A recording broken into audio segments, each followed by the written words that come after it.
మన రెండు కంపెనీలు మర్జ్ అయిన సంగతి మీ అందరికీ తెలిసిందే. And good news is that we have bagged our first big project. As a project manager, I'm very happy about this. Gautam and Anu are going to be leading this project. So let's wish Gautam and Anu that together take this project to a very successful one. And let's enjoy this party.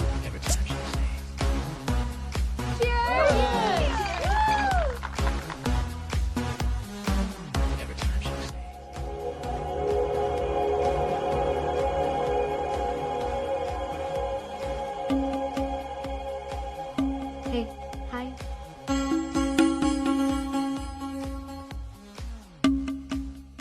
Gautam, so cute kada? తను join అయినప్పటి నుంచి try చేస్తున్నా భయ్యా, అసలు ఛాన్సే ఇవ్వలేదు. ఇప్పటి వరకు ఒక్కడంటే ఒక్కడు కూడా కాఫీ కూడా తీసుకెళ్ళకపోయాడు. నేను ఎలాగైనా కన్విన్స్ చేసి ఈ నైట్ తన్ని డేట్ కి తీసుకెళ్ళిపోతాను.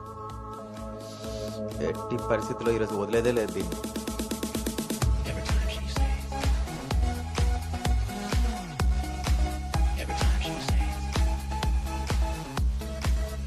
హాయ్. నన్ను ఎక్కడికైనా తీసుకెళ్ళిపో, అక్కడ మన ఇద్దరమే ఉండాలి. Take me there. నీకోసమే ప్యారిస్ నుంచి మంచి గిఫ్ట్ తీసుకొచ్చాను, టేక్ ఇట్. ఇదే హోటల్లో డమ్మీ పేర్లతో రూమ్ బుక్ చేస్తా. మన డీటెయిల్స్ కూడా ఎవరికి తెలీదు. ఇప్పుడు ఇదే ట్రెండ్ కూడా. Will make out Anu.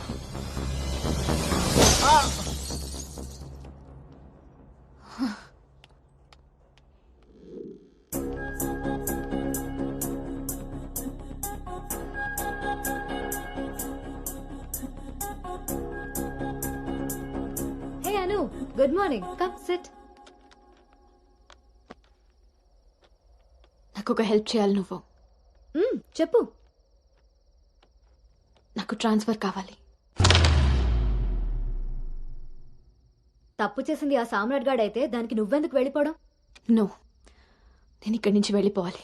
వాడేమన్నా థ్రెటన్ చేస్తాడని భయపడుతున్నావా? చచ్చా, అది కాదు. మరి ఇంకేంటి నీ ప్రాబ్లం? అసలు నీకు అర్థమవుతుందా నువ్వు చేస్తున్న ఈ ప్రాజెక్ట్ తర్వాత నీ కెరీర్ ఎలా ఉంటుందో?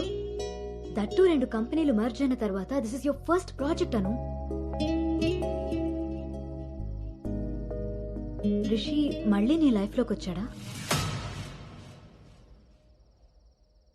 He's moved on Anu, and that too so fast. Come on, cheer up. అవును భార్గవి, అది పాస్టే. కానీ నన్ను చేస్తుంది. నేను చేసిన తప్పు నా వెనకాలే వస్తుంది. నన్ను ఇక్కడి నుంచి దూరంగా పంపించే. హెల్ప్ మీ అవుట్, అదర్వైజ్ నేను రిజైన్ చేయడానికి కూడా ready. Hey, it's okay, don't worry. సరే అను, నీ ఇష్టం. కానీ ఈ మర్జర్ ప్రాసెస్లో ట్రాన్స్ఫర్ చేయడానికి నాకు అథారిటీ లేదు. Gautam is heading this project, so he must approve this. Don't worry, తనతో నేను మాట్లాడతాను. Let's go. వద్దు Bhargavi, don't ask him. Why? ఈ గౌతమే ఆ రిషి.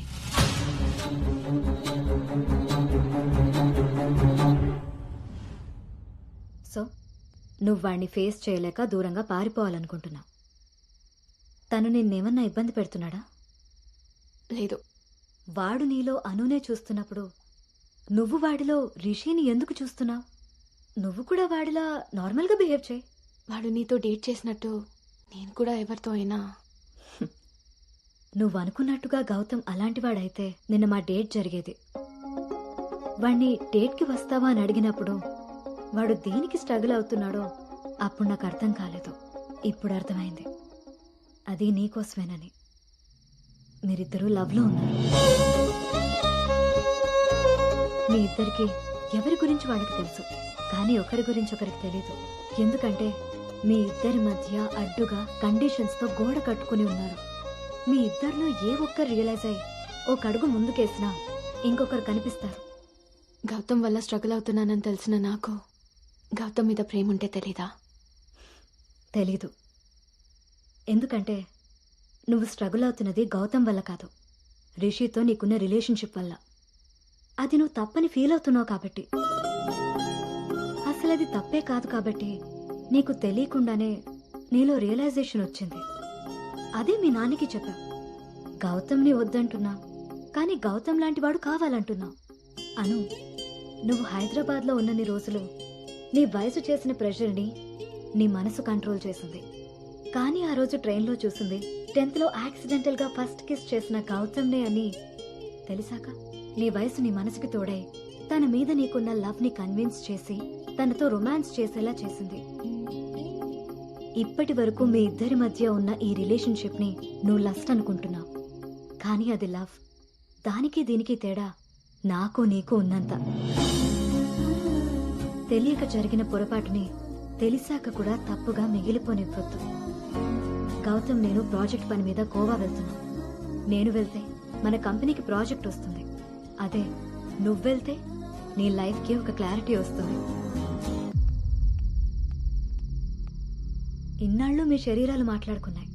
ఒక్కసారి మీ మనసులు మాట్లాడుకునే అవకాశం ఇస్తే నువ్వున్న డైలమాకి సమాధానం దొరుకుతుంది.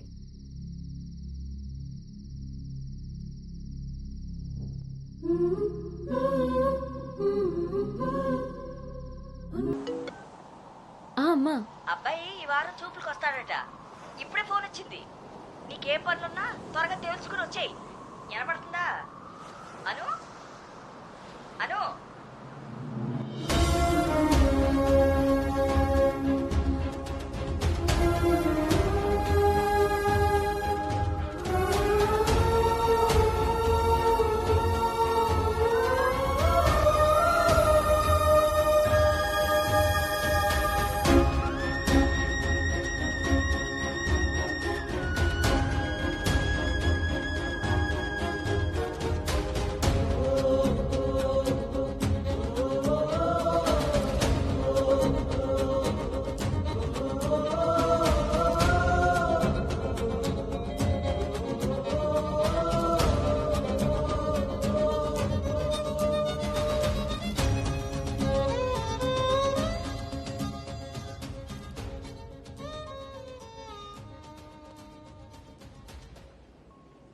తన మనసులో నేనున్నానో లేదో తెలుసుకొని తనకి నా ప్రేమ గురించి చెబుదాం అనుకుంటే కనీసం తన ఆలోచనలో కూడా నేను లేనని చెప్పకుండానే చెప్పి వెళ్ళిపోయింది.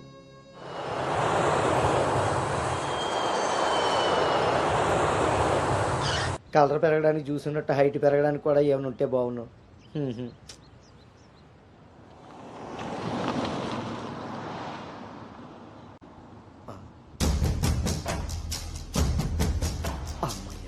దొరికాడు.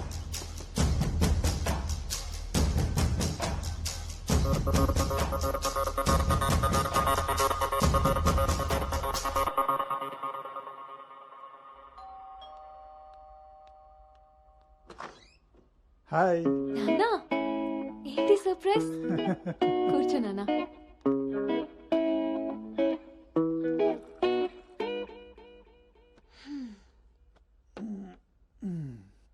ఇప్పుడు మనం లంచ్కి బయటికి వెళ్తున్నాం. నువ్వు రెడీ అయ్యరా. Okay, 5 minutes. సరే.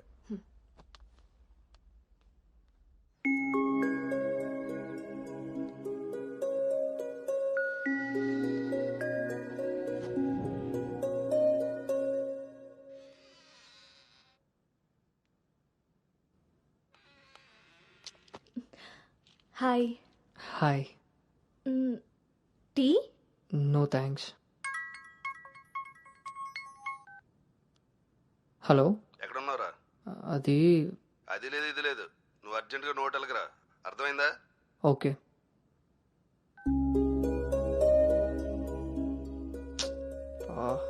ఏమైంది గౌతమ్? అర్జెంటుగా నోవోటెల్కి వెళ్ళాలి. క్యాబ్ బుక్ అవ్వట్లేదు. నేను డ్రాప్ చేస్తాను కదా.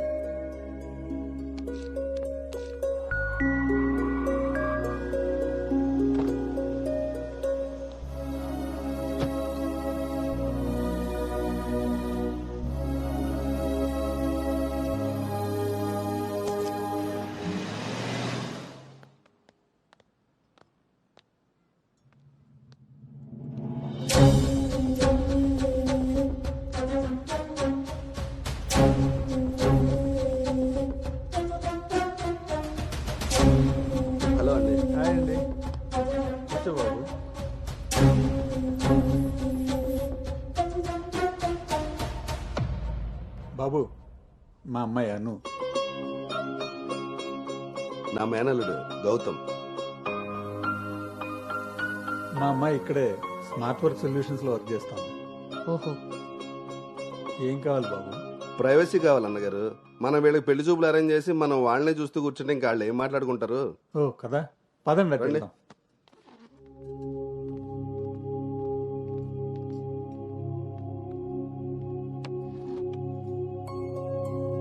అవును, ఆడాడో బ్రోకర్ గాడు వస్తాడు మా బావ. ఏడాడు? రావాల్సిన సమయానికంటే గంట ముందే వచ్చాను. ఓ, బాగా ఖాళీగా ఉన్నావు అనమాట. వీటితో జాగ్రత్తగా ఉండాలి. పోలీస్కి ఒక పెద్ద ముగుడుగులో ఉన్నాడు. వచ్చింది హోటల్కి కళ్ళజోడితే. హలో, నమస్కారం. నమస్కారం. ఈడు పేడు మొత్తం. Sir order please. ఇక్కడ కదా ఆ టేబుల్ వేసి.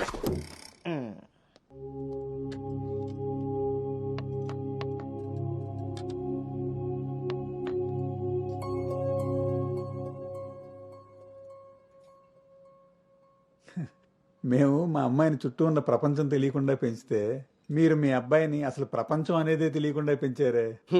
కరెక్ట్గా చెప్పారు. అందుకే ఎదురుగా ఉన్న మీ అమ్మాయిని చూడటం మానేసి నేల చూపులు చూస్తున్నాడు ఈ యాదవ.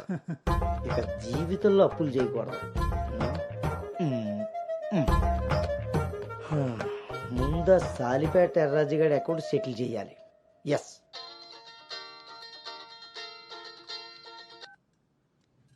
హలో,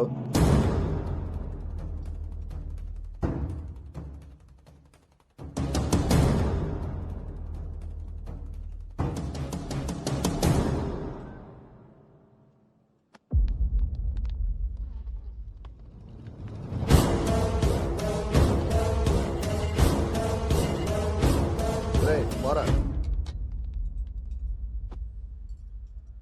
నువ్వు హైదరాబాద్ వచ్చి ఎన్ని రోజులైందమ్మా? 7 months అంకుల్. నీకు రిషి అప్పుడే బోర్ కొట్టేశాడా? మా వాడితో పెళ్లి చూపులకి రెడీ అయిపోయావు.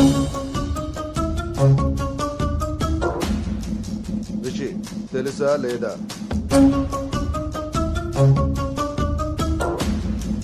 ఇక్కడ అడుగుతుంటే ఆడం చూస్తావేంటి? మావయ్య అది నువ్వు నోర్మై, నీకు తెలీదు. రిషి తెలుసా లేదా? రాజా, ఈ రోజు మన దగ్గర మావయ్య ఒకసారి ఏయ్, చెప్పి నువ్వు నోర్మై. ఇంకోసారి మాట్లాడామంటే నేను వెళ్ళిపోతా. సార్ ఏం జరిగిందండి? ఏయ్, నువ్వు ఉండవయ్యా. నీకు తెలుసా లేదా? నిన్నే అడుగుతున్నా.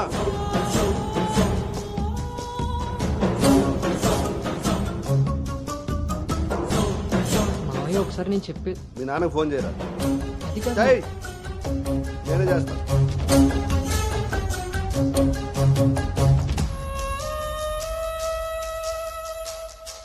ఇక్కడ ఏదో పులిహోర అయినట్టుంది.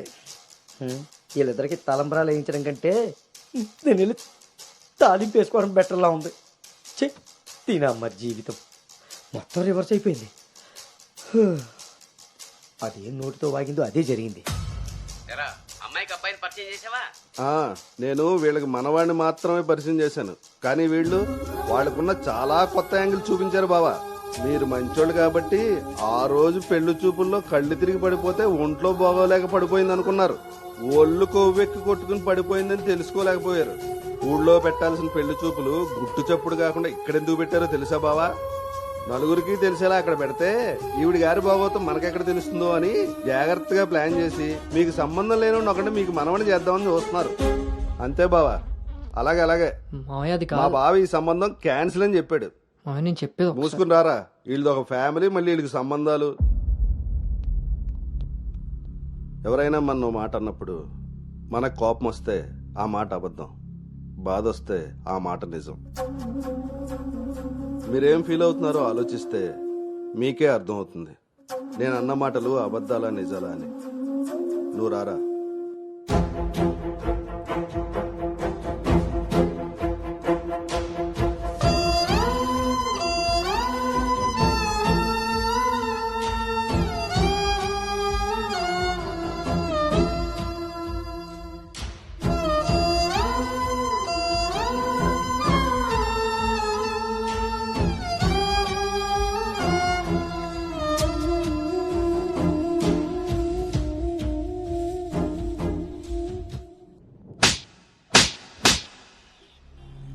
అను ఇట్స్ ఓవర్.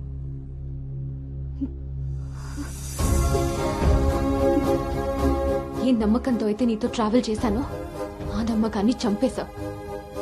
అసలు నీకు నాకు తప్ప తెలియని రిషి బయటికి ఎలా వచ్చాడు? మనం ఎవరితో అయినా పర్సనల్స్ షేర్ చేసుకుంటే వాళ్ళు దాన్ని మనసులో పెట్టుకునే వాళ్ళై ఉండాలి, బయట పెట్టే వాళ్ళై ఉండకూడదు.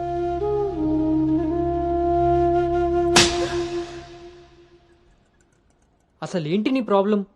నువ్వే. నీ మాటలే నాకు ప్రాబ్లం, నీ నవ్వే నాకు ప్రాబ్లం. తేజు, నువ్వు నా ఫ్రెండ్ అంతే. ఫ్రెండా?